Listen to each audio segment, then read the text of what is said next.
yes. Alright. What's this shit on top? There's like pulled pork and stuff. Just onions. Maybe cabbage, I don't know. Oh, they're good cabbage.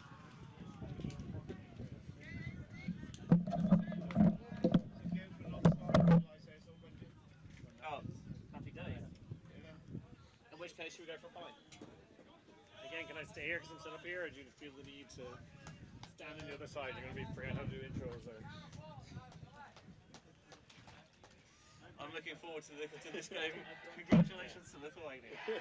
I'm going to stay. I said the right two did. You did, yeah. I'm yanking your chain. Continue your chain yank.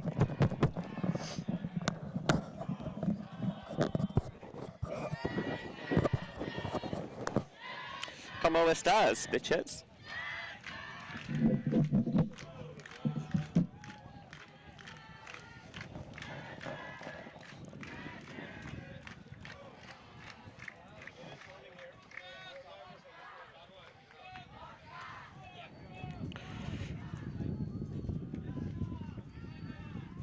I'll take out my heads off quite a bit to blow my nose, so just... That's fine. Should be a lot easier to do on front.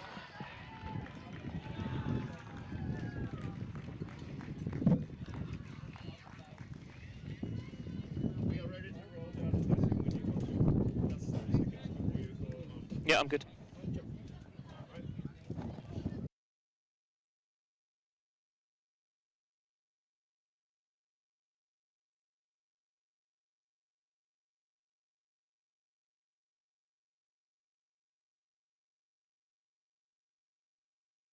From a workshop in Bordeaux to Ultimate Fields worldwide, Force Ultimate creates custom gear with care. Locally made, low impact, built to perform.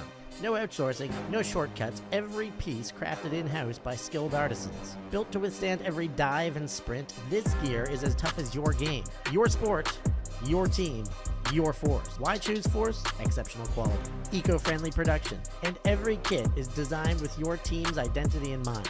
Force Ultimate, built to perform, made to last. Gear up now at forceultimate.com.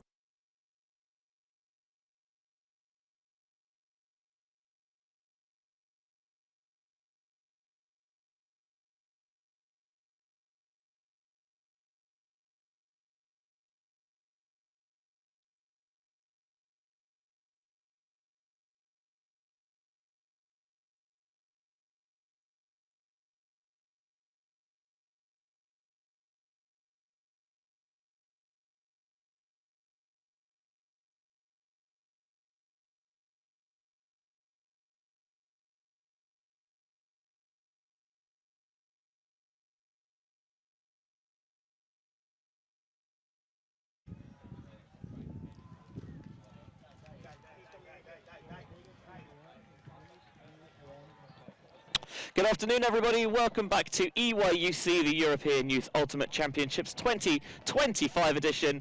We are live from Trnava in Slovakia, bringing you some mixed division action, power pool game between Poland and Italy. I'm Benjamin Rees. That's Liam Grant. Liam, this is a matchup that has a degree of familiarity about it. Yeah, an unusual format. We're getting a rematch here of the pool game where Italy won in Universe against Poland. We just had a Universe point there in the game before this, really exciting one. Austria beating Lithuania. If you haven't watched that, go back and watch it. I think we're going to see a lot of zones today, as we've seen in many of the games here. And I'll let you take this away, Benji. So there was a busted coverage for a little bit. Italy weren't able to hit that deep option before Poland were able to cover it. Here's Gelli. The Italians student them twice already. That Universe point lost to Hungary this morning, as Gelli reaches high and brings down for a clean Italian hold to start. And we also streamed Italy's magnificent 15-1 victory over Switzerland yesterday afternoon, and getting so much practice with that zone, you feel, can only be a good thing with the windier conditions today. It was 15-2, I think. It was 15-2, you're right.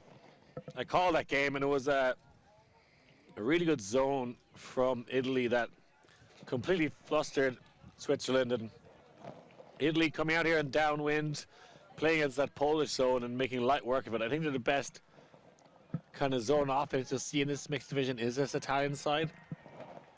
Possibly the best zone defense as well. Really well coached team. Was really impressed with them. That universe point win already in the game against Poland doesn't matter for diddly squat now. You don't carry over the results in the power pools, which is a little unusual. I actually presumed as much. Yeah, I think it's the idea is to make sure that you get the same number of games regardless of whether you're in the top or bottom power pools. I'm not going to call this a must-win game because whatever happens, by making the top power pool, you do advance in the tournament. But if either of these sides wish to qualify for the semi-finals automatically and not have to play the quarter-final, then you can ill afford to lose this game.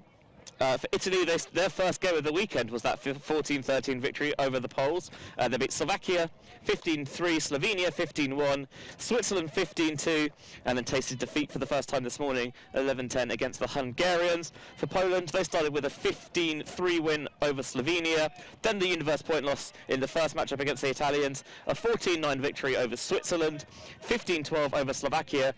They lost their first power pool game this morning to France by a scoreline of 13-7. Gruszewska going towards the far sideline for Hasa. Backed to Diskur. Jastrzębski. Throws a little bit too far out in front, a little bit low. Not able to be rescued by Karolina Fiorek. Italy with a chance to break. Scarcely turned it over in that Swiss game yesterday, but obviously conditions a lot more treacherous today. Well read and well tracked by Rampazzo. The game yesterday against Switzerland, you guys turned it over. Do you know how did you turn it over? I think Switzerland maybe 1-2 Slicing with that lead pass to Sironi. Sironi is airing it out. This is a sky ball. It's going to invite all sorts of pressure underneath it. Diskur climbs the ladder to bring it down. Okay. Never mind. I'll ask the other guys.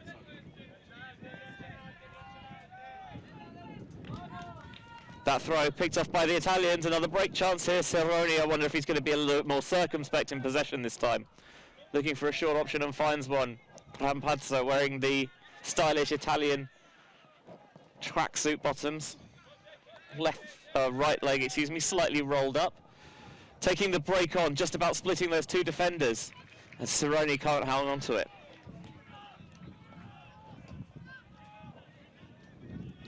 Poles swinging again in their own end zone. Diskur out in front to space. Now centering to Woods. Woods. That's a little bit of a pop-up, but it's far enough out in front that Rampazzo can get there. Fiorek resets.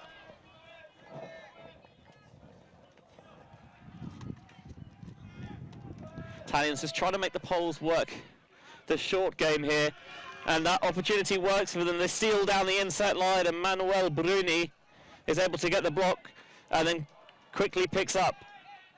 Wants a reset option. Instead, no, downfield. The stylish Sironi. Back to Bruni. He wants a little bit more support close in. And Sironi provides the swing option. Looks like there's a stoppage. Back in play. Taking on the break, but that was not there. Wojciech Jastrzębski knew exactly what he wanted, and he stuffed him. That throw is low, but it skims over the turf. Diskur decides enough of playing near my own end zone. We're going to air it out. Woods, excellent field awareness, makes the catch with the trailing edge and keeps his feet in bounds. Gets it off the line to Diskur. Diskur with the little flipper into the end zone. The toss to Karolina Fiorek puts the Poles on the board. Not a clean hold, but a hold nonetheless. One apiece, Liam. Italy coming out with that force middle, you hear the uno and due. Something you hear quite often when you play against Italian sides, and was flushing for a bit, and as you said, I think Poland having enough of that and deciding to launch it deep, and that was an incredible forehand, a good read, and Poland celebrating to get their first score of the game, but I don't think that's how they drew it up initially. Something I was told once is the scoreboard shows no pictures. It doesn't matter whether it's the most beautiful flowing offense you've ever seen, or whether it was tipped 3 times on the way and it just fell into someone's lap. It all counts the same. There was some of the turnovers, that earlier deep shot from Cerrone that I must admit seemed like an injudicious choice of option. What now? I gotta learn that one. Injudicious. Yeah, it was speculative. Sounds like one of the Lithuanian players that I covered earlier. Honestly, now that you mention it, it kind of does, yeah. One of the things I love about commentating these events is that, you know, commentating teams from all these different countries, and they've all got their different, you know, languages and naming conventions, and yeah, it's fun. It's really fun to wrap your mouth around, certainly as a commentator. Yeah, the Lithuanian names look like default Wi-Fi passwords. Getting nothing from you there, Benji? All right. I'm just thinking, I don't remember. They definitely don't, because they've got to have numbers and special characters in them. They've got the little upside down letters. Oh, yeah, sure. That time the underpass for the Italians turns over, and this is something we didn't see when we saw them against Switzerland yesterday. Their row line turning over. High grab made there by Zakovic. Now trying to centre to Selicic. Squeaks that one past the defender, and there's contact on the mark, and the foul quickly accepted there by Benzi. We're in play, but it's very static downfield. Selicic tries to feather the inside through. It wasn't an option. Rejected by Neclerio. Seems like there's a stoppage, not quite sure what took place. Everyone's going to have to get back into position.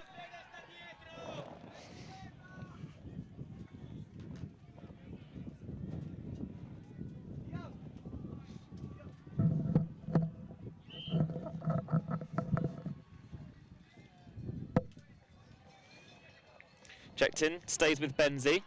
High release or takes advantage of the face mark there to just drop that into the bucket of Villa. And then towards the front of the end zone, the Italians put themselves back in the lead into Arturo Benzi's hands. Good play from, I'm going to say it is Villa or Villa? I think it is Villa. I'm being too Spanish with it, but it should be Villa, I believe. Unless the Romans lived in Villas and I've been pronouncing it wrong all these years. Had a good performance in that possession.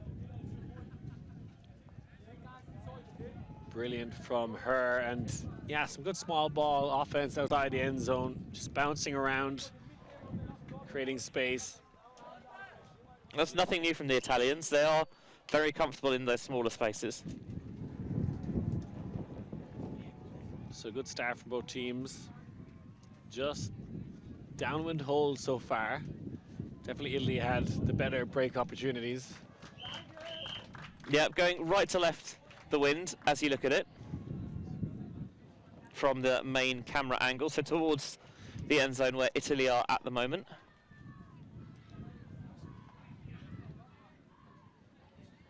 You got any favorites in this mixed division, Benj? France maybe looking? France are the only undefeated side left at this point, so I think you'd have to put them as favourites. And yes, you'd back the medalists to come from this top power pool. So 3 of France, Italy, Poland, and Hungary. And Hungary have a very good record at this event. They really do put all their focus and intensity on the mixed division, and their style is often unorthodox, but it's brought them results. Goretzka. Discour points into the backfield. Oh, miscommunication. Davolo now picks up.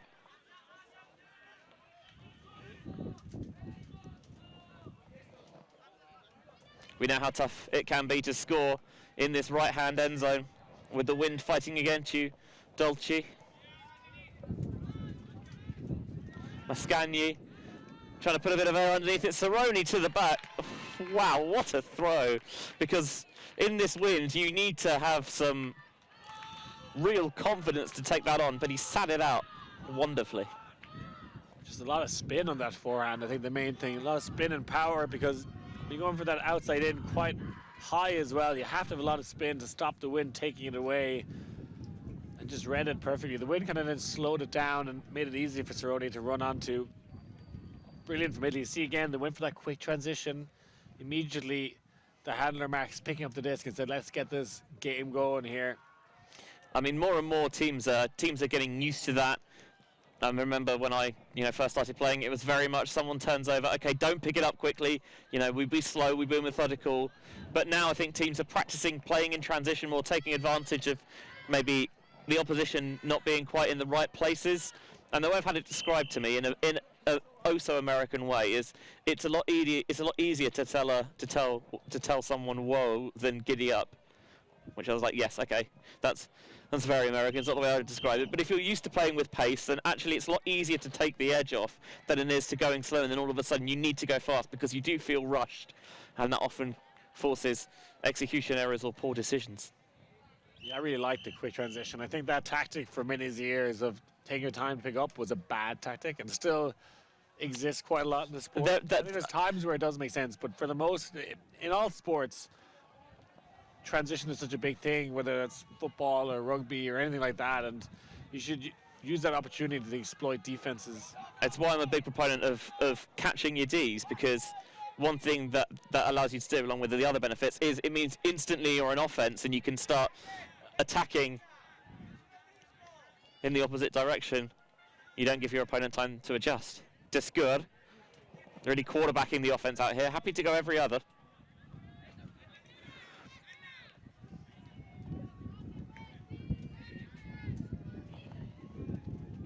Descour, Jastrzębski.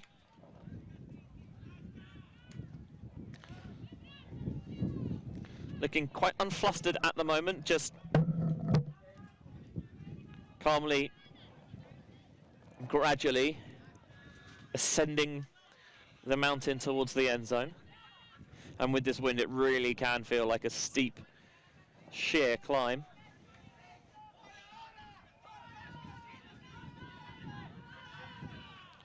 Very loud calls from the Italian sideline. They've evidently seen something that they're not happy with and that they need to change. Poles still happy to just keep the disc moving, keep it swinging. EYUC to Descour with those very fanciful fakes.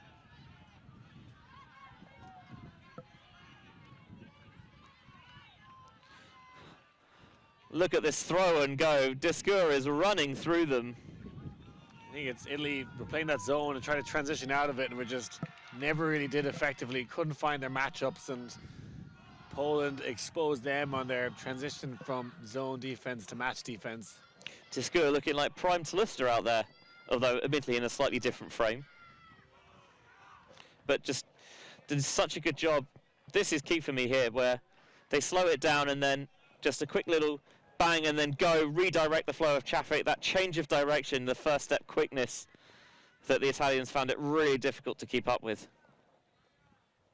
Yeah, I think they're trying to transition here, and Rampazzo can't find a matchup, and there's a wide open Polish receiver, and that's a difficult thing when you hold the zone for quite a long time, want to transition outside the end zone.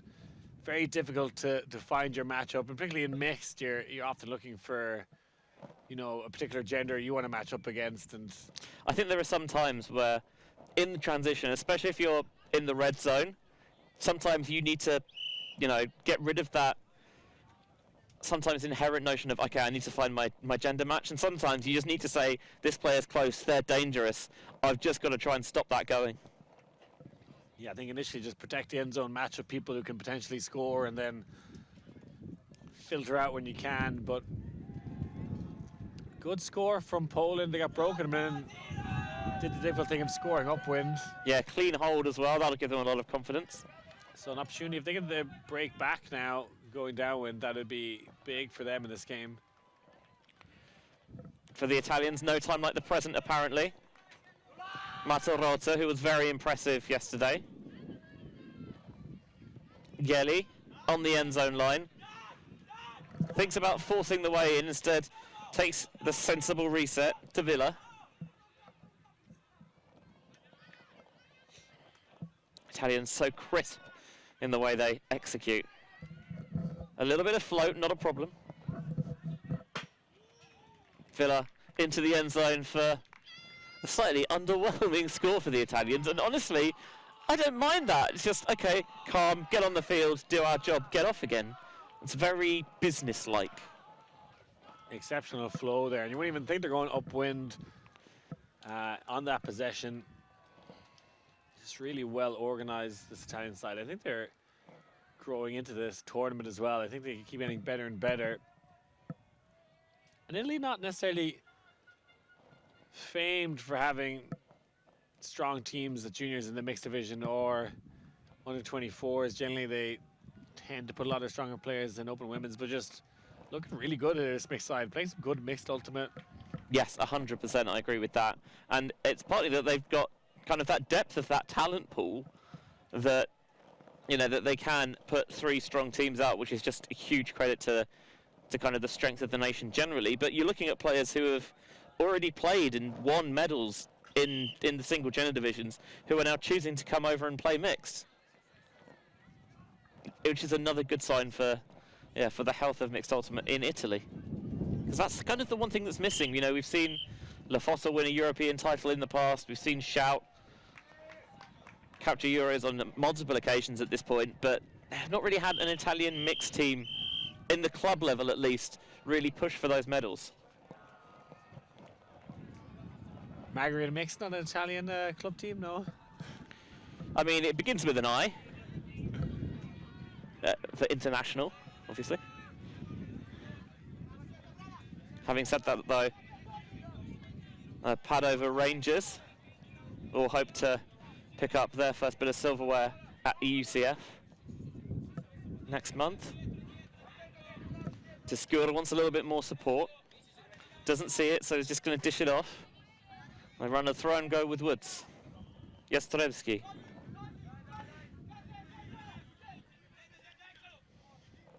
We're seeing Disco a lot on the D line yesterday for the Poles, but he's come over to the O line with Bogaszewski, who was a key rock of that handling core.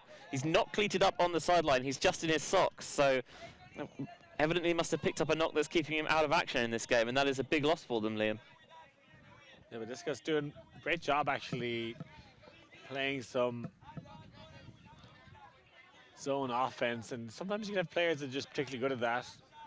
I mean, Disco already has a medal of his own this season. Was part of the Solaris side that won gold in the open division at EBUCC. On Polish sands, in fact, in Gdansk. Yeah, they're really impressive. I got to play against them, and they demolished you, which... They demolished everyone. Not a surprise. Not necessarily me, exactly. But wasn't it, though? Well, I wasn't on the O-line, and the majority O-line... Yeah, you never got the chance to get on the field. I accept that.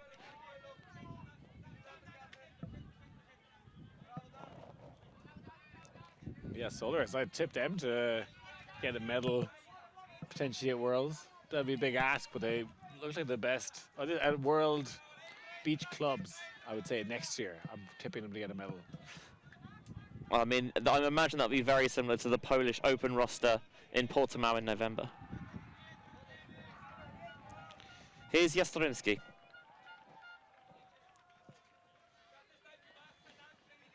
The Italians really controlling the pace as Hasso, I think, is on the sideline. Didn't quite have awareness of how close she was. Davoli picks up quickly.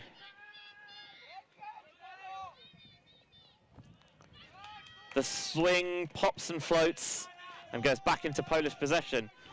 Now it's their turn to get on the move. A little bit of float, not sure it's going to hang long enough for a defender, and Hassa this time comfortably underneath it. Jastremski.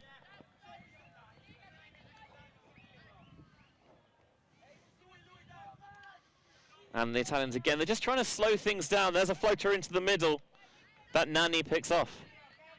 It's a really good zone, the Italian zone. I'm really impressed by it. Cerroni's going to take off, and they're going to try and deliver it to him. If they can feather it over the top, not quite. Halted it, I think, a little too long, and then had to really rifle it towards the end zone, and it was too far and too fast. Yeah, telegraphed that pass, pretty much asked for it. 3 Polish players recognized what was going on and created a lot of traffic to put pressure on Cerroni, and maybe not the right option on that occasion.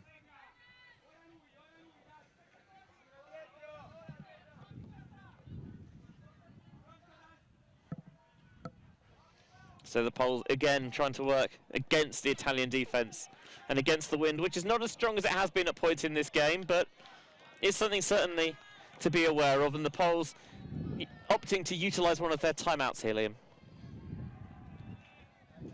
Yeah, I think taking a little time out to discuss how to beat this zone. I'm sure they would have talked about it quite a bit, having played Italy already, having seen Italy on stream several times. You know, good opportunity for them to talk about how to play zone, but it's really good. It's it's kind of a 3-3-1, that mid, almost making a diamond shape with the handler marks up top. So it's just well organized. They have the right people in positions. I think Rampazzo and Rota, kind of taller female matching players, that allows them to put them in a wing position and feel like they can, you know, still take down the floaty passes. So it's just an impressive weapon in this tournament that could prove dividend when it comes to the medal games. It's not as aggressive a zone as maybe a sort of a cup that will try and trap you on the sideline and pin you in, because it feels like those resets are available if you really commit to using them. But the Italians, especially in this win, say, hey, we're happy for you to do that, but we're going to keep the pass count ticking up and up and up, and we trust that we're going to coax the error out of you. It's like a xenomorph. You don't realize it's in there, and then all of a sudden, bam, it comes. You can see the massive coaching delegation for Italy. They got strength and conditioning coaches, some players enjoying the time in the shade over there. Yeah, it's not as hot as it was yesterday, partly because of this breeze that's coming across the complex. Apparently wind is going to be a lot calmer tomorrow. But I think it's good over the course of a tournament that you have to play in different conditions. Really test the full extent of your abilities. Which, on a side note, delighted to be going back to Limerick next year, hopefully. Yeah, I just was at the touch rugby youth competition there that was on, and it was perfect conditions, as is every other event that takes place at University of Limerick, except for Frisbee ones. So it's actually, yeah, not that wet and windy in Limerick in summertime. But well, the thing is, it's not that it was wet and windy all week. It's just that it was, when it came, boy, was it wet and windy. And then it changed again. But I've always loved going to Limerick, and hopefully looking forward to going back there. That throw floats. Cerroni intercepts and gets a bump on the mark from Woods. Quickly checked in, no time like the present. Bounces it off Davili. Now the one-tried man, Davili again. Going with the offhand, trying to lead Cerroni, and with a little bit of swaz and a spike, the Italians have another break, cashing in the downwind after their upwinder. Cerroni putting on the Superman cape, and he's not been afraid to produce a spectacular here on the showcase field.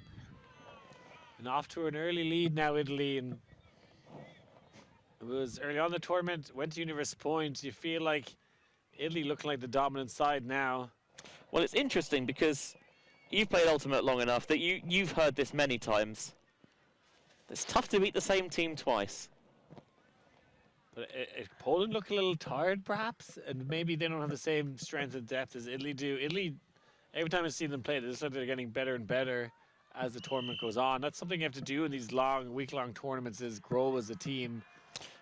I mean, especially at youth level, you know, you want players to learn on the fly and get that experience, but, you know, they say you can't beat the same team twice. You know, why should that be the case? Because surely if you're the better team in one matchup, you should be the better in the other matchup. But I guess the theory is that often, you know, if you win a game, you think, okay, that's worked. It was a good game plan. We can stick with it. Whereas if you lose, you kind of maybe look at it a bit more analytically, perhaps. I think certainly this Italian coaching staff will leave no stone unturned. Shout out to all the volunteers doing a fantastic job at the European Youth Ultimate Championships. Come to you live from Slovakia. It's been a really well-run tournament overall. I'm enjoying the. I've been very impressed. Enjoying the vibes here. Some little notes for you to take back to the Emerald Isle. I was giving them notes. Let's be honest, Benj. Sure you were. Yeah, everything very close in, very organised. Every game, of course, this week streamed as well. There's a deep shot, and had to go up and take it early, did Franciszek Gierus.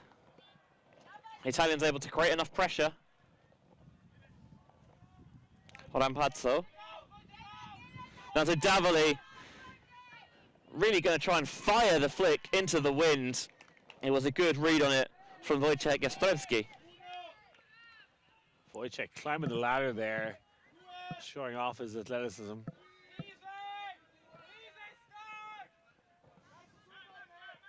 Deskur squeaks it through to Jastrzębski, having got that block. Now a low throw, well handled by Mirecka. Woods trying to find his way past the mark of Bruni. Gets it up to Gerus. Gets his body weight low. Nice flat release to Deskur. Again with this very expressive movements with the disc in hand. Little bounce from Mirecka, maybe a push off from Deskur, which is accepted. Been played in very good spirits early on in this game so far, just under half an hour on the clock. Any calls we have had seem to have been resolved quickly and very fair-mindedly. Oh, that's a slightly spicy leading break, but Woods had the body position and knew it. That all the way across was a heck of a bid from the bespectacled Gerus, but he couldn't get there. Davoli thought about the instant deep shot, but instead he goes central to Benzi. Now the run through from Woods as a player on the ground for the Italians.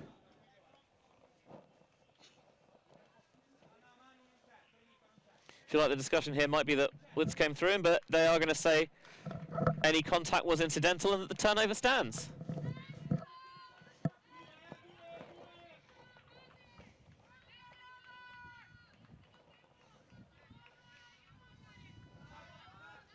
Jastrzębski, back to Deskur, taking on the break into the end zone for the score. Anna Mirecka on the receiving end. Good stuff from Poland, staying within touching distance in this game. Getting the short field turnover and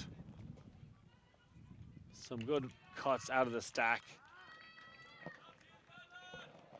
You love to see it, and yeah, Poland definitely can still do a lot in this division.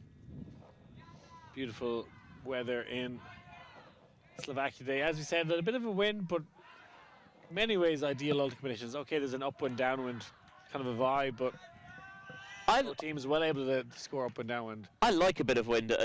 When it's completely still, I feel like I've been cheated somewhat, because I feel like you need to reward the players who put the work in to make those throws extra crisp, get all that extra torque and revolution through it. Yeah, Italians definitely famed for that, having exquisite throwers from top to bottom of their roster. I think part of that comes from playing a lot of beach as well, where if you know anything about beach ultimate, you know that often there's a strong wind playing and you have to get those throws with so much spin to really bite against it.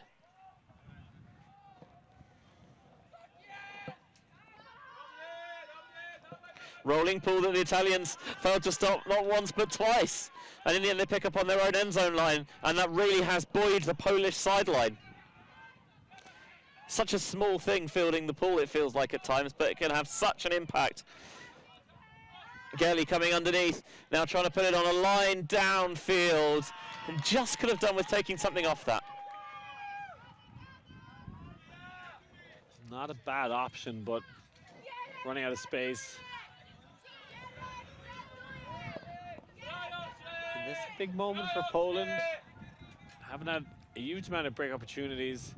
Have to go upwind from their own end zone here. Coming out of vert stack, and let's see what they set up.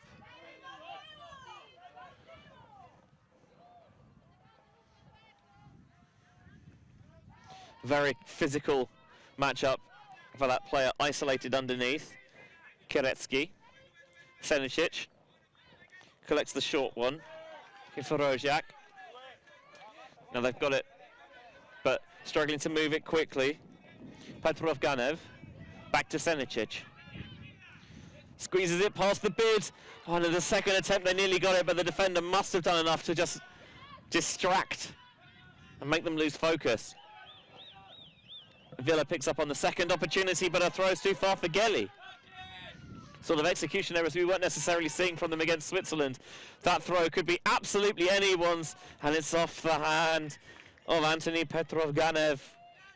Did the hard work to get himself in position, and then it bounced right off his fingertips.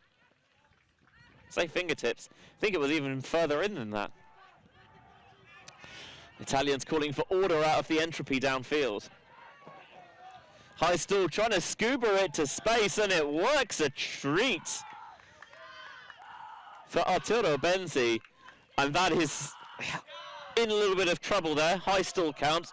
What have you got, Federico Fabrini? I'm not sure the Poles saw the scuba coming. A stunning scuba there. I think that was to the open side as well. A really unusual release point angle, and it worked. I think he just got that scuba grip and just was looking for some favorable space to put it into, and it worked, Benji.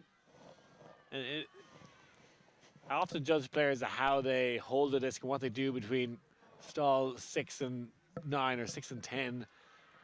You know, can you keep your cool? Can you find some options? Often maybe in those situations your reset isn't there, so you have to kind of try and check down really quickly. Take 2 or 3 looks upfield and maybe like, okay, it's getting to 9, I'm gonna have to throw it, so let's throw it somewhere favorable at least. Here we see the tipped disc on the hook, which Poland almost came down with. And again, as Italy often do, picking up quickly. And they've not been afraid to throw the scuba. They're kind of patient enough, particularly outside the end zone. They actually often use the scuba to get that final pass into the end zone.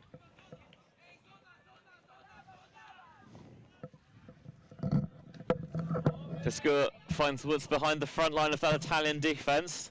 The zone set once more. Got Davili in amongst things at the front. Pinch in to try and stop the crash, but it comes off anyway. Now into the backfield, the pole swinging around. Here's Moretska. Again, they have the ability to move the disc. Can they do it with enough pace and precision to find those creases when they open?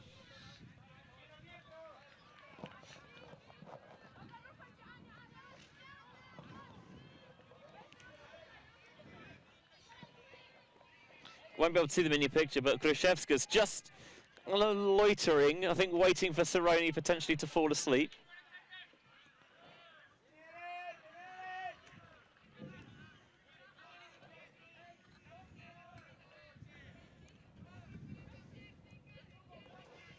Trying to swing it, get around the back.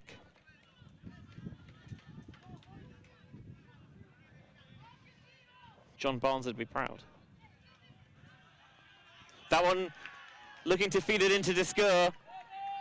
Davili and Moroni combine for the rejection.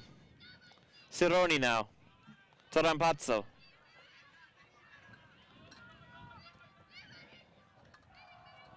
Nani into the backfield. Wants to run the 1-2 with Rampazzo. Force does a very good job of flattening up there to stop that. Rampazzo suggests the hammer. Nothing more. Now Plants on the up line. The throw's a little behind, but well collected. Polish defenders right in the pockets of the Italians, but they are sticking these tough catches.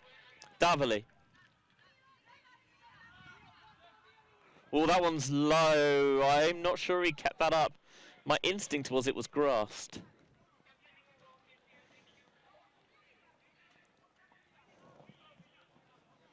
Saying that he thinks he got his hand underneath it. We're gonna have some acting skills here. This is not a replay, this is in fact a reenactment. What? We need the thing in the corner like on Crime Watch where it says reconstruction. Looks like this one is going to be contested. Yep, and if you can't agree, and you know, I think they would. Okay, we're of different minds. It's fine. Let's send it back and play more frisbee. A disciplined red zone stand so far from the Poles. Ramparts are trying to lead with the inside flick. Well plucked by Nani over the head of Discour. And Davoli gets free in a phone booth and just hops his way into the front line. Italy with another upwinder, accelerating towards the half. That Italian zone just so good and puts a lot of pressure on Poland. And they put often those 3 female matching players, particularly on the 4 female matching players point in the top of the zone. They do a great job of stifling around the disc. Davoli doing well. Cerrone often a fantastic deep, and just some good zone defense. Yeah, they are buzzing around the front of that zone, like the flies buzzing around our commentary desk. I've showered today, so it's not me. It must be you. I just actually went to the aqua park there in my break. So I showered this morning and did a couple of lengths in the pool. Maybe they're attracted to all the chlorine and a semi-washed off sunscreen. It was a fun aqua park. There's one right beside the... Oh, you weren't joking? You actually went... I went to the... Oh, okay. I thought that was just a funny Liam Grant bit. No. You should definitely go on the magic slide. It was far more magic than I anticipated it. I'm always down for a water park. You can say what you want about South Wales. Not many water parks. Yeah, there's a lot of sports stuff around this part of the fields. There's baseball diamonds just behind the fields, aqua park. Beach volleyball courts. Yeah. To be honest, at some point I expect to walk past and see you in the umpire's chair up there. I'm looking for a mixed doubles partner actually for volleyball if you know anyone, Benj. It might surprise you that I do not. But I'll take you on. I'm game.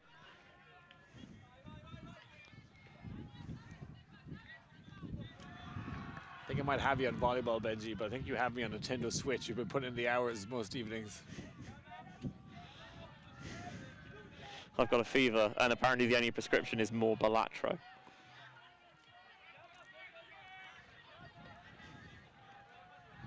The Poles, it's just a slow accumulation. They're steadily... So walking it up the field, which... Almost, yes. I like it. If you're going to be given 1-yard passes, keep taking them. They're just stacking the malt on this joker at the moment, just slowly increasing their way. It's nothing fancy, but sometimes, you know, you need to commit to it and say, this is what we're going to do. It's not the most fun frisbee necessarily, but you've got to do what gets the job done. The problem is that there are times when that bus comes to a screeching halt, and a miscommunication and miscalculation there gives it to the Italians. Lovely lead throw. Garagnani. On the end zone line, the Italians travel called. It was not on the end zone line. I think that was the issue actually. Yes. Ravasio. And they reset, and that one... the Italians think it was all good to go, but there was a stoppage, and I'm not sure that it was checked back in. I think that's the point that Woods is making here. And Ravasio takes the simple force to Benzi, and that one is going to count, and that's an 8-3 half-time lead for the Italians, and you have to say they've looked very good value for it, I think, Liam. Yeah, had to score that point 3 times, but only counts as 1, and that takes them to half. And yeah, really dominant performance, and you can tell they've improved a lot since that opening game. Poland struggling here a bit, and The Italians, their zone looks good, their quick transition is brilliant. At these conditions, it feels like they really favour the Italians because this zone is so well structured and everyone knows exactly what their job is when they, when they come in, when they gamble, they've got teammates there to back them up, and then on the turn, they've just got that implicit trust and everything seems so silky smooth. 8-3 half-time lead then. Italy have over the Poles. Time to get some water on, get refreshed. Don't go anywhere because our coverage of EYUC 2025 continues on the other side.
Per quello potrebbe essere plausibile.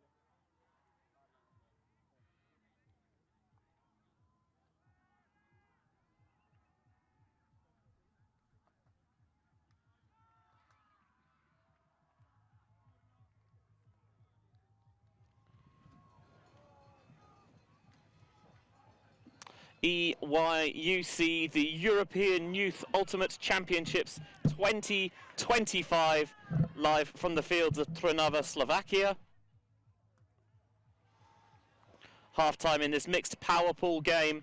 Both of these sides could really do with a win if they've got their sights set on one of those byes to the semi-finals, and Italy very much in pole position over the Poles here. 8-3 their lead. Benji Rees alongside Liam Grant. Poland, they went down to France this morning. Italy, we streamed their defeat to Hungary. What went wrong for them in that game that they've changed and is working so successfully for them here? I think just executing more, but I think Hungary just a stronger team in the comparison. Looking at some of the results going on right now, Hungary are up against France. Interesting, because those two played yesterday as well, and that one was quite a decisive French victory in the end. I'm just going to double check the score on that. I'm getting 6-4 to Hungary. Yeah, and it was 15-10 the French won yesterday. So Hungary looking like they might top the power pool, get themselves the bye and theoretically the easier matchup in the semi-finals. The bottom two teams in the top power pool still advance. You play the top two teams in the bottom pool in essentially a quarter-final for the right to try and challenge for a medal at the end of the week.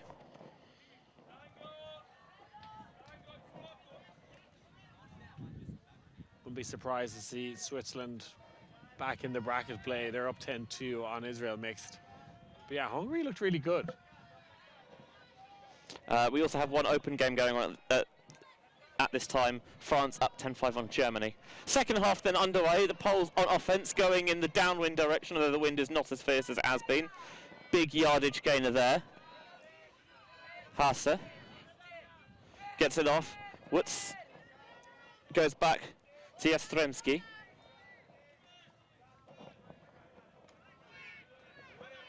Working the underspaces. Discour. Isolated, gets it underneath. Turns to try and activate the reset of Woods. Defender trying to stay springy on the balls of his feet, but unable to keep up there. They run a little bit of throw and go, picking up the post. Roziak wants to feed it through to Woods.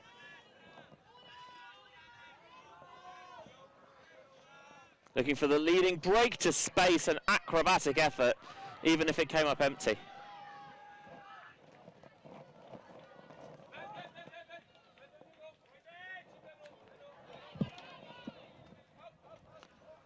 Fake down the line, and then Salvanini goes central instead. And a hand block stuffs them, not the first time the Poles have had one of those this game. You can see that they're very active on the force, and it's working. You see that a lot from Polish sides. You referenced that Polish beach team, and they were the same. They like to bite on the first fake, the first pass, and try and, you know, make the thrower throw in some fakes and move them around. Yeah, often you're told not to gamble on the marks, but it does feel like that they have the sense for when the disc is being delivered. The reset and the break side option is open and unveiled. Lena Hase with the score.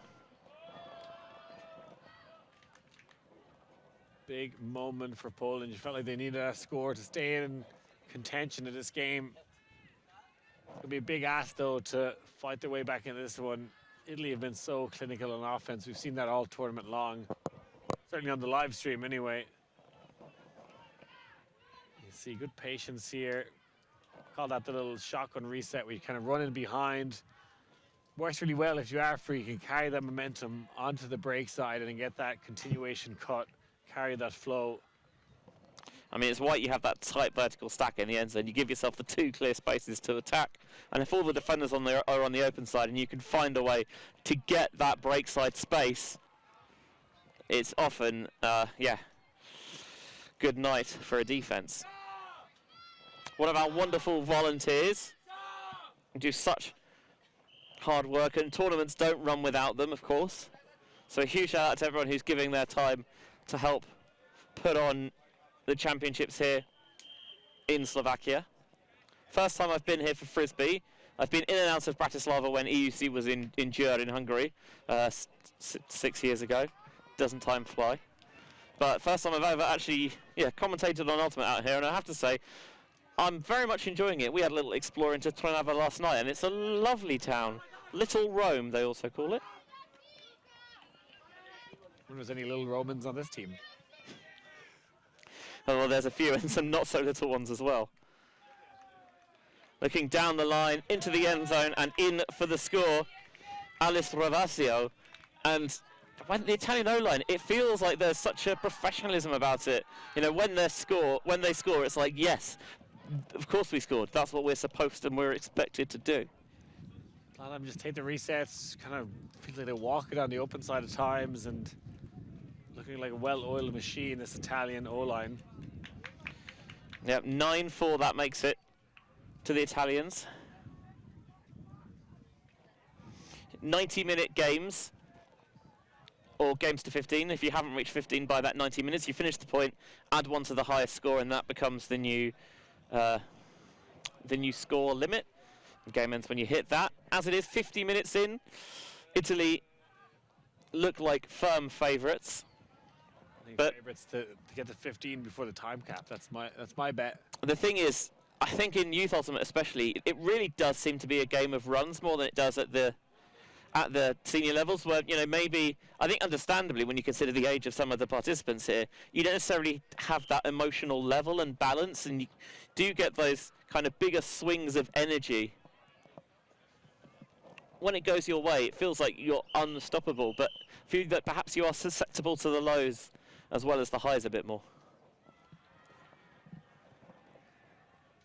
And Italy having that loss already to Hungary in this power pool. Hungary still currently up on France 6-5 now to score. Very interesting to see how this pool balances out.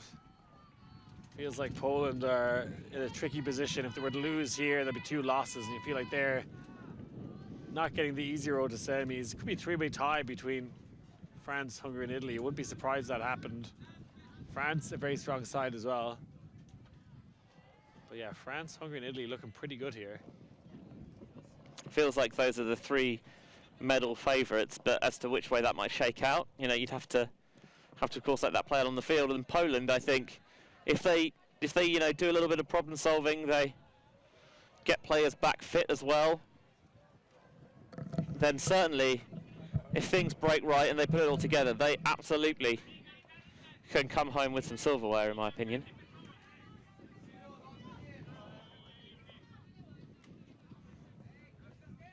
Jastrzębski back to Discour. Jastrzębski again. Woods.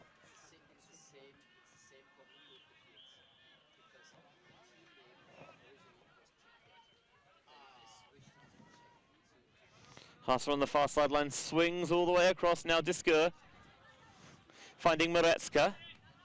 Dishing back to Discour, who jumps into it. Gets a little bit of forward momentum, like a rugby side almost, going through the phases. Just burrowing their way further downfield. Sits out lovely into space for Jastrzębski.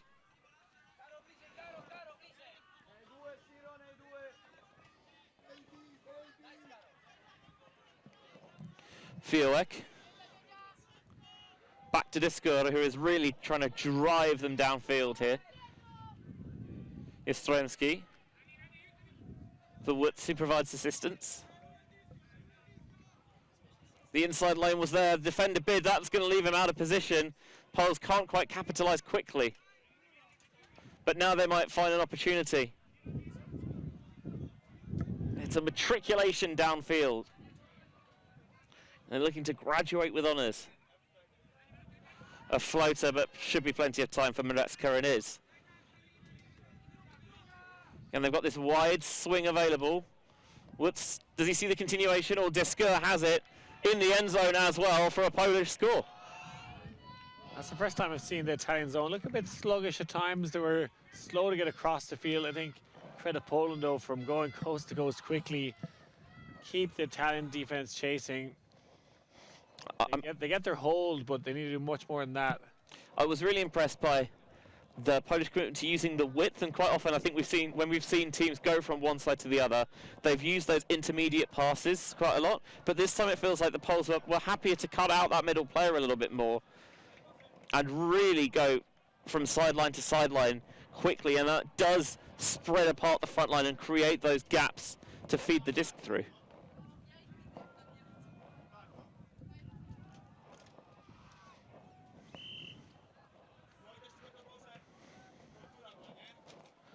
So 9-5 the score now. What can Poland do to fluster this Italian O-line that have been so solid all game? See if they maybe try a zone or force middle line. Maybe let's try and see them take away the unders. We haven't seen the Italian O-line really huck very much. They've been able to... Haven't really needed to. Yeah, I'd like to see maybe go Super Cup or just be really over-binding on the unders and to see if they can huck the way out of this one.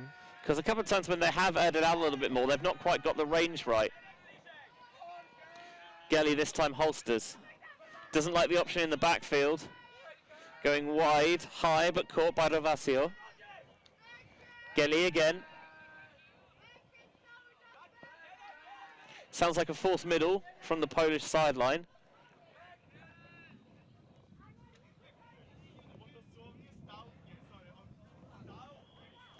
Stoppage.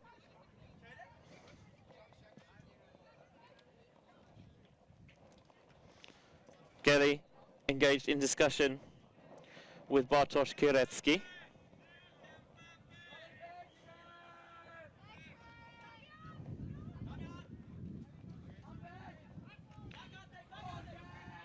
Gelly to Benzi. Travel called. The Italians didn't get the message. Laid out for the score because had to make sure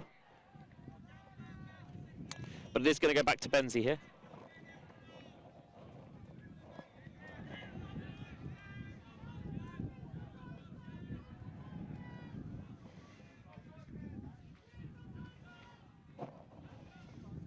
Petrov Ganev on the mark.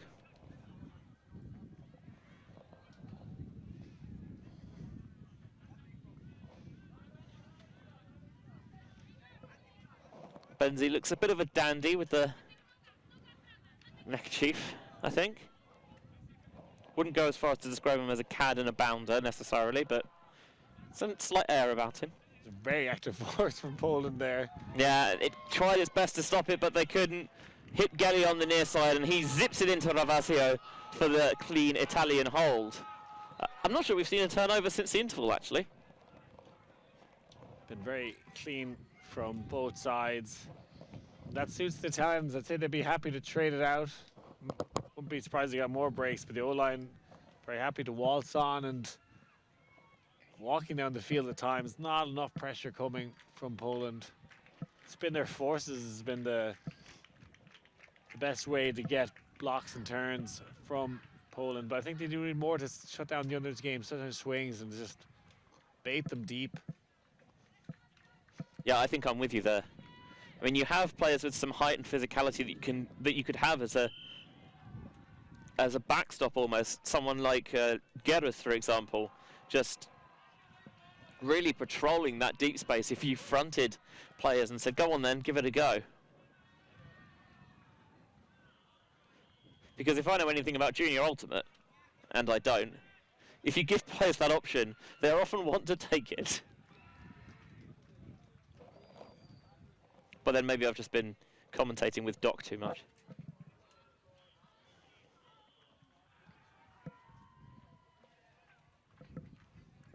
Cironi going with the blading backhand pull. Lands in the field of play and good adjustment to stop the roll. Discour has the swing to this near side if they want it, and they do. Well spotted. Davali bids, I'm not sure he was ever going to get there, but picks himself up quickly. Again, finding the spaces around the side. Fioek happy to go backwards to Woods. Jastremski. Here's Fioek. Thought maybe the deep one could have gone.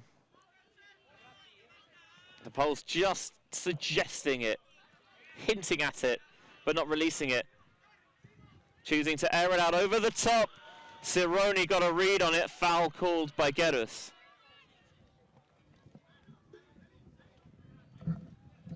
Cironi put on the jet boosters there and launched himself into the air. Could have been some contact. It was pretty minimal.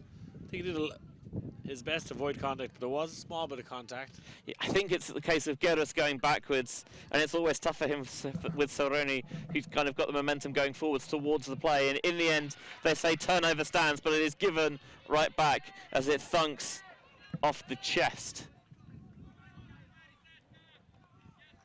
Mascagni, on that occasion, couldn't get the catch to stick. And there's a little bit of change about this Italian defense, because Discour all of a sudden has a lot more attention about him. Mascagni's been given the task of essentially just trying to force Discour away from the disc. And I like this, because we know how comfortable he is with disc in hand, so just try and keep him out of the play and, you know, challenge the other Poles to step up in his stead. Yeah, a bit of an assassin defense. You love to see it. I like that he's moved downfield here now, but I think he needs to actually try and run away from that player.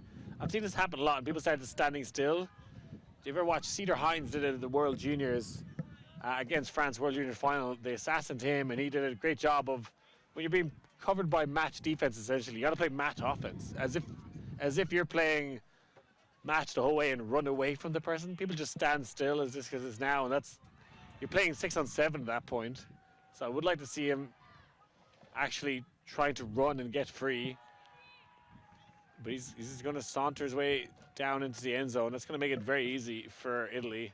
The Italians playing with an assassin. Machiavelli would be proud.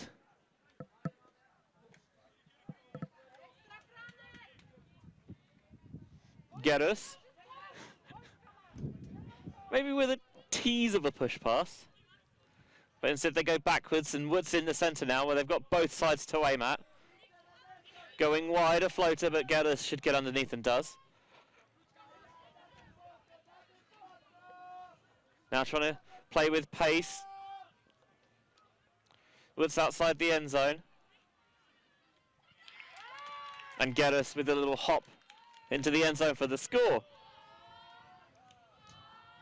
Italy, I quite like changing things up, adding some wrinkles to that defense. But Poland, I think it almost worked out well for them, because actually maybe give a bit more clarity in giving other players to step into that handling space. Well, I think this has been marked so tightly that he was in the reset space quite a lot, and it meant that he had to really work to get the resets. While once he was out of there, the zone was quite passive, and actually it made the David much easier reset. That was definitely the case for Poland. So able to retain possession easily once they got the assassin out of the reset space. I do think if he goes downfield, he should try and be a bit more active and aggressive in his movement. Same way he would when they're playing a match defensive point. He would still run away and try and get free and create an option. And you know, even if you can't get free of that player, and even though you've got someone who is specifically assigned to shuttle you, you can still, maybe if you attack the spaces where they've got defenders, maybe you can draw them with you as well and help create space for your teammates.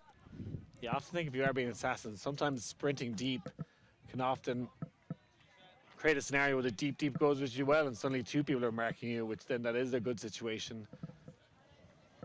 I'm not in favor of the standing still downfield. I feel like your defender still can be active and take away space.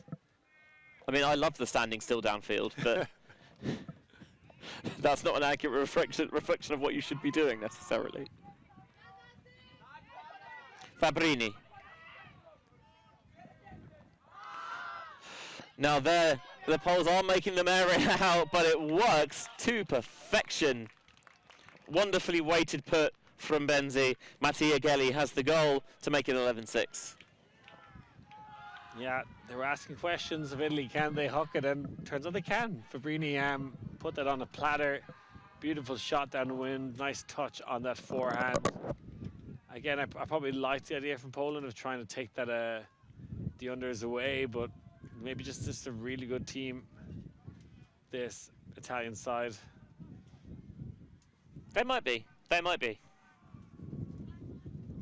Reopening that buffer on the scoreboard, 11-6. And Hungary take half on France, 8-5. Wow. So they look like they are flipping the script of that earlier pool matchup. Although, still just under half an hour left to play before cap comes on, and plenty of time for the French to come back in that contest.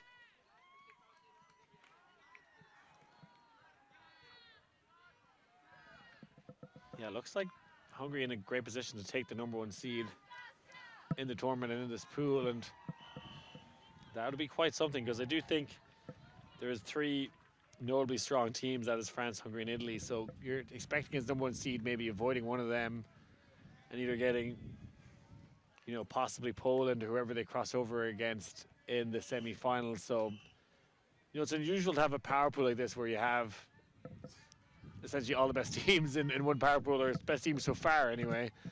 But it does give you the option, if you can win that, it makes the road easier. You miss that crossover game, you get a rest, you get to potentially have easier semi depending on the seed that you win. Well, looking at potential bracket opponents after this point, as the disc bounces off the hands of the Polish receiver, and Rampazzo picks up quickly. Dolci. Nani just bouncing around in the backfield. Once the inside doesn't see it, so he and Rampazzo just work with one another. Mascagni. Gelli, having just scored the previous offensive point, has come over to the D-line.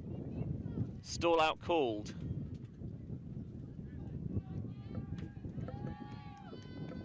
And accepted. Yeah, looking at those power pools, Benji, it's currently Switzerland and Belgium on top with 3 wins apiece, so probably expecting them to be the crossovers.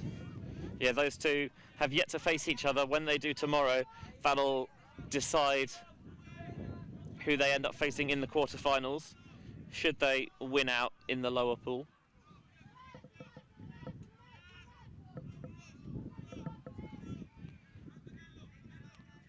Discour into the turf. Opportunity for the quick pickup is there. Gelly goes for it. Players downfield, perhaps not quite in position. He's going to jack it anyway, and Discour makes a nuisance of himself to get the disc back and make amends for his error. See the pre-stall coming from the Italians. They want to keep the show on the road. Discour airing it out, going long, going very long to Woods. What a howitzer of a throw from Benedict Discour. Coast to coast, end zone to end zone for the Polish score.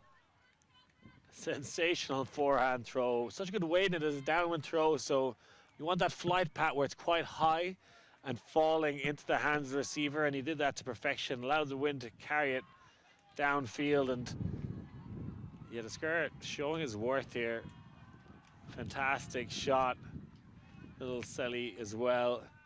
So still enjoying themselves out here, Poland, and yeah, they've left themselves a mountain to climb, but they're going to be in, they're in their power pools, which is a great achievement. So the top power pool, they're going to have a road to semis and finals no matter what happens here. Side note, I appreciate this is very old man yells at cloud. When did everyone start calling celebrations Sellies? Why was I not copied into this memo? I think at U24s this year, because there's so many of them, we needed to abbreviate that word. It was non-stop, which is... I thought they were all the same. I think it's the most common celebration now. I think that denied kind of wing flapper. Yeah. Is that the kind of, I don't know what you call that, the wing flapper? The no access kind of celebration. Do not pass go. Do not collect $200 dues. I think you see the too short one. Is that what it is, though? I hate that one. Yeah, I don't like that. For reasons that I'm sure people can gather. Not that I've got a Napoleon complex or anything, because Napoleon wasn't even short. That was just propaganda.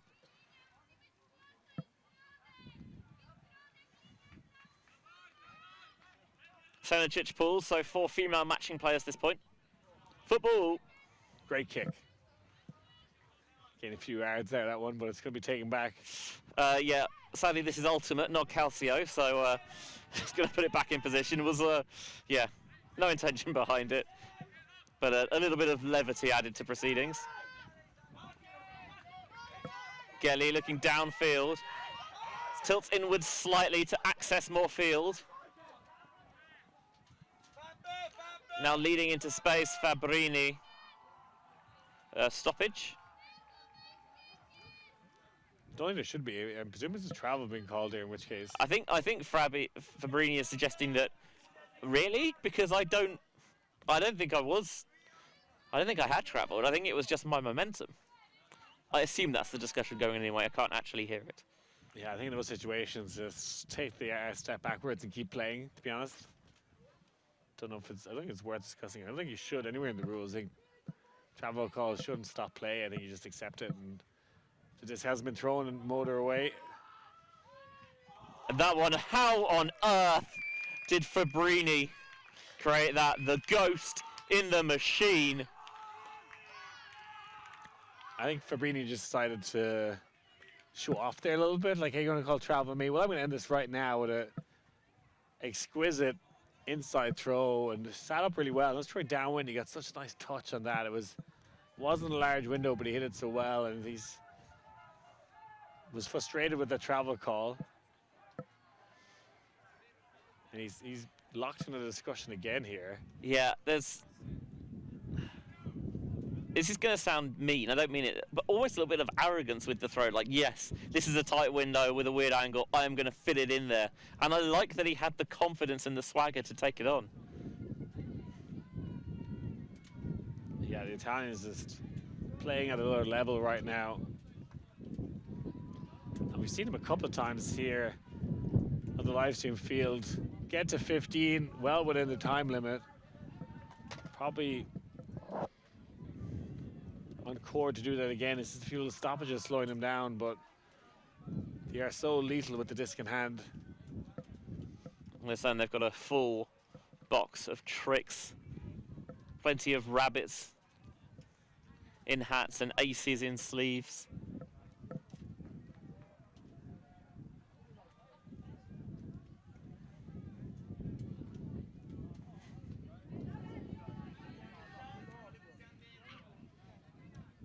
Gerus to Descour.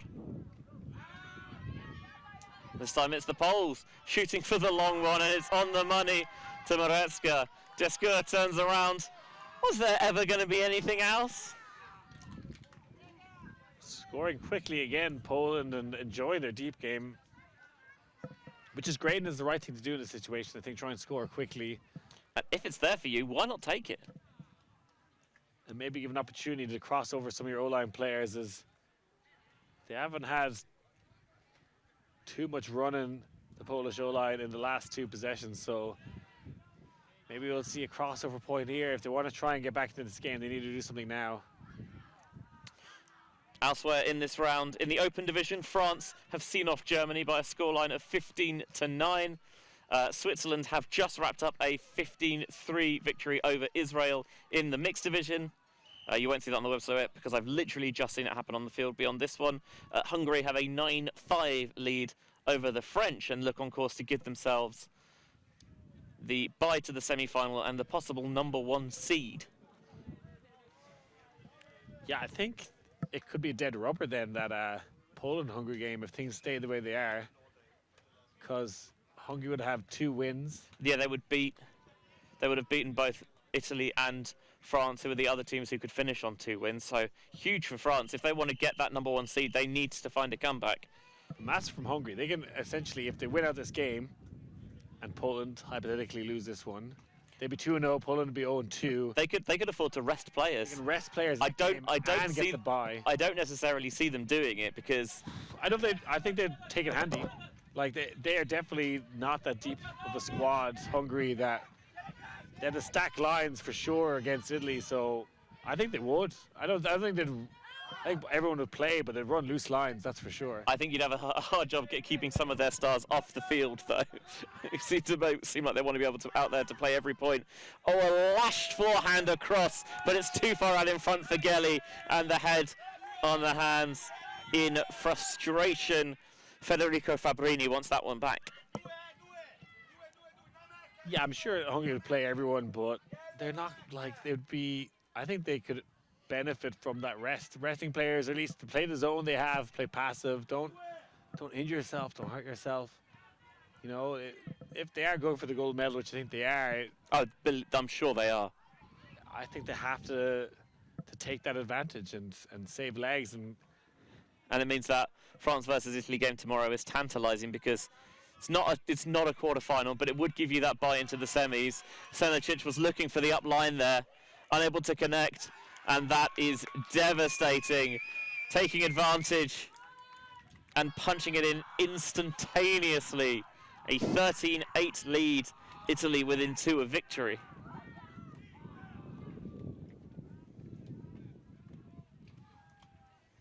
again, just too easy for the Italian O-line. Barely looks like they're breaking a sweat out there. Benji seemed to score before any defender gets close to them. Poland just chasing shadows right now on defense. Yeah, they did earn the turn, but the D-line could not get anything cooking.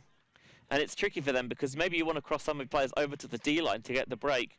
But also, you know, if you can do that, you know, you've then at some point got to get them back out there for offense as we see the Resi Evil style umbrellas go up.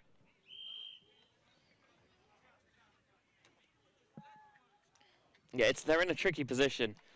Italy, you feel, should certainly be able to see the game out from here. But I have seen bigger comebacks. I've seen bigger comebacks at juniors especially. Although it has to be said, maybe not against teams the quality that Italy possess. Yeah, just not sure where the comeback is coming from. I think Poland have really shown us anything on defense that makes me look like they're going to get back into this one. Again, I think their O-line have cleaned up. I think they're enjoying their deep shots. But Not sure about their ability to generate the defensive pressure, maybe. Italy have kind of slacked up on D as well, has to be said. Well, they've got away from the zone, I think. And they're going back into match defense. The leading pass was an option. But too much zip for Mirecka. Leader up line. Now into the centre for Mascagni.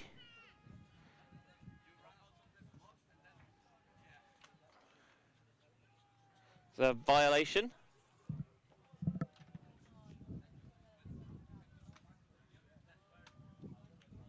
He's saying ran out of the field. Ran out of the field of play, which you're not allowed to do, and then ran back in later on. See a lot of those given away. I don't think he intentionally did it. No, but I think it just kind of, yeah, his momentum took him out of the field of play and saying that you can leave if you want, but you've got to come back where you left. Mascagni putting all sorts of air underneath it. A maelstrom of bodies, and Oscar Woods slaps it away. Not sure that was the best shot.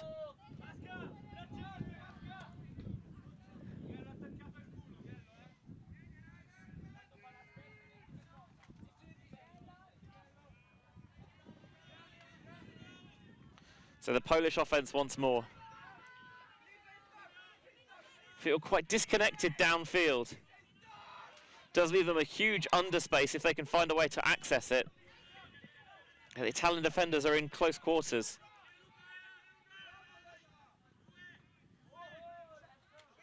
Woods.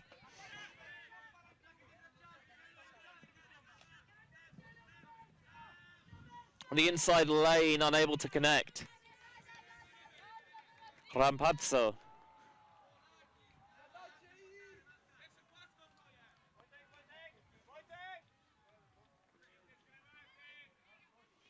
He's actually going to leave it, and Davoli picks up instead. Gelli. Always going to be too far for Rampazzo. Is it rescued? It is indeed. Giulio Mascagni. I've already seen that he's happy to huck it into the wind. This time, instead, swings to Davoli. Davoli shoots the hammer to no one in particular. Davoli with the devilish hammer. It kind of looked good the way it came out of his hands, but then there was nobody in that particular part of the end zone. It must be that he saw someone there, and by the time he wound up and released it, they'd vacated the premises.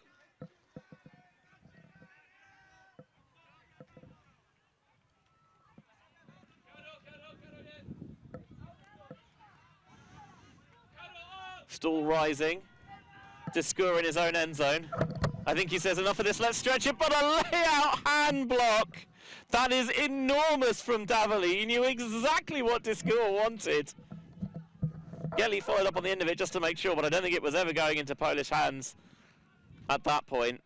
Gelli now, can he squeeze it down the line? He can, and he can for the score as well. Superb layout provided for the finish by Angelica Maclario. Layout showing they still have venom here on their D-line, and magnificent there outside the end zone. I don't know if we'll sure get another look at that, but you'd love to see the layout hand block. Reading that they just wanted the hook, so just bid on it. Love to see it. I mean, yes, sorry that I slightly came over you there, but how often do you see a layout hand block? Not often enough, and it is a thing of beauty whenever you do. So the score now 14-8 to Italy. Opportunity to break for the win. That was a big upwind break, and you know, putting the nails in the coffin here of this Polish team, who will live to fight another day. It's not knockout play just yet, but Italy making a statement here in this mixed division. Yeah, would set up a tantalising game against France tomorrow for the chance to get a bye into the semis. One more round of games going on after this. There's Belgium versus Czech Republic and France versus Italy in the women's division. In the mixed division, Spain versus Slovakia and Slovenia versus Belgium. And we'll be on the showcase field in the women's division for Great Britain and Austria, both sides looking to notch their first wins of the week and give themselves a quarter-final spot in that pool of 7. Only the bottom team doesn't make it into the bracket. I'm feeling we might be streaming this Italian team again. We could end up seeing that France-Italy game. We haven't seen France on stream yet, have we? We have not. And we will do our homework tonight. Try and stream the best possible schedule for you tomorrow, and as soon as we do, we of course stay tuned to the EUF social medias to find out. Hasse in plenty of space. Gets the disc back in her possession. Senicic has come over to the O-line. A floater that leads her just shy of the end zone. And a delightful inside flick to finish. So now game point to Italy. They'll have a chance to end it here on offense. You nearly bet your house on them doing so. Yeah, not been broken all game, so it would be a hell of a time for Poland to start. Must say I've been impressed with the play of young Jana Senicic. Based in Warsaw, playing with Troubles. I've seen her on the beach in Gdansk. Also, superb hairstylist. Expertly braided Steph Rapazzo's flowing locks. I don't think mine's quite long enough yet, but I'll get there eventually, maybe. Wonder if she could do a number on your mullet. Well, if she can do something with Steph Rapazzo's hair, she can work miracles. His hair looks like a forest in a Tim Burton's film. There's nothing flowing about it. You happy with that one? It's good. I would be. 14-9, the Italians then receiving. They will have the wind against them, but they have scored in this direction on a few occasions.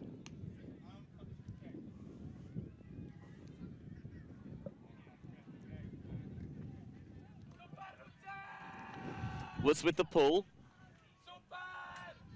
Benzi watches and catches. Fabrini. To Rota. Maybe not been as impactful in this game as she was against Switzerland yesterday, but different role. She was playing wing in the zone. Now she's on the O-line, just showing her worth on two different sides of the disc. And the thing is, because it's such a well-rounded, deep team, you can have different players step up in different games. You're not always going to be asked to shoulder the load. Fabrini now, he thought about the hammer, and he's going to go with the scuba instead.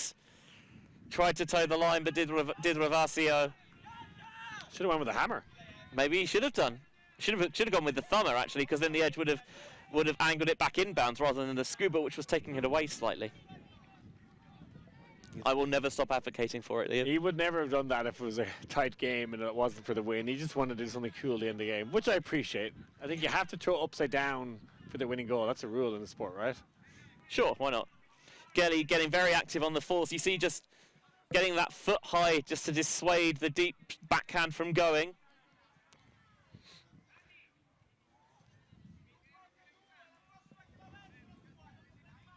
Checked in. Trying to lead Senicic out into space. She's going to have to get on a bike, but it's got flat tyres. Toss into the end zone. This might invite the defender. He comes across.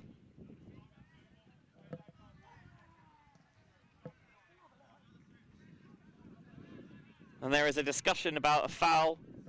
I'm not sure it was a strip. I don't think she ever had control. I'm not sure what the call is there. Have a look at it again on the replay. The defender coming across, and it looks like an accepted foul, so it's checked in and walked back to the front of the end zone. Now into no man's land. The Italians struggling to close this one out a little bit. It's maybe the messiest we've seen their offense. I think they can see the finish line, and they're slightly stumbling in their haste to get there. Deep option is there. Feels like they're continually trying to scheme ways to get that open. On the underneath, it's going to be a bit high and off the hands.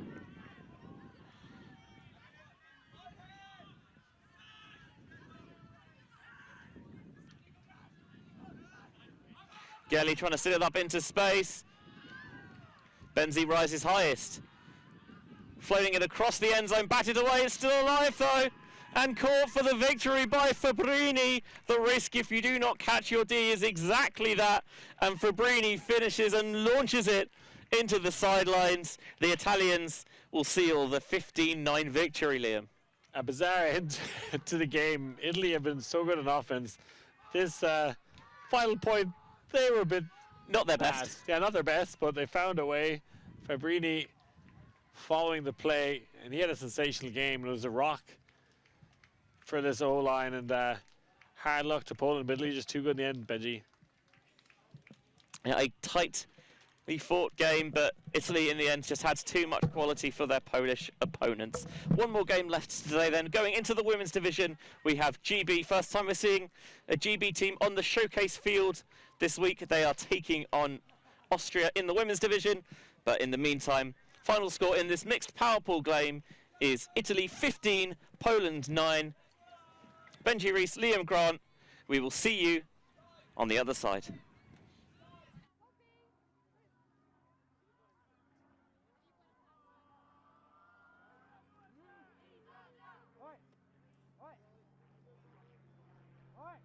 From a workshop in Bordeaux to Ultimate Fields worldwide, Force Ultimate creates custom gear with care. Locally made, low impact, built to perform. No outsourcing, no shortcuts, every piece crafted in-house by skilled artisans. Built to withstand every dive and sprint, this gear is as tough as your game. Your sport, your team, your Force. Why choose Force? Exceptional quality, eco-friendly production, and every kit is designed with your team's identity in mind. Force Ultimate, built to perform, made to last. Gear up now at forceultimate.com.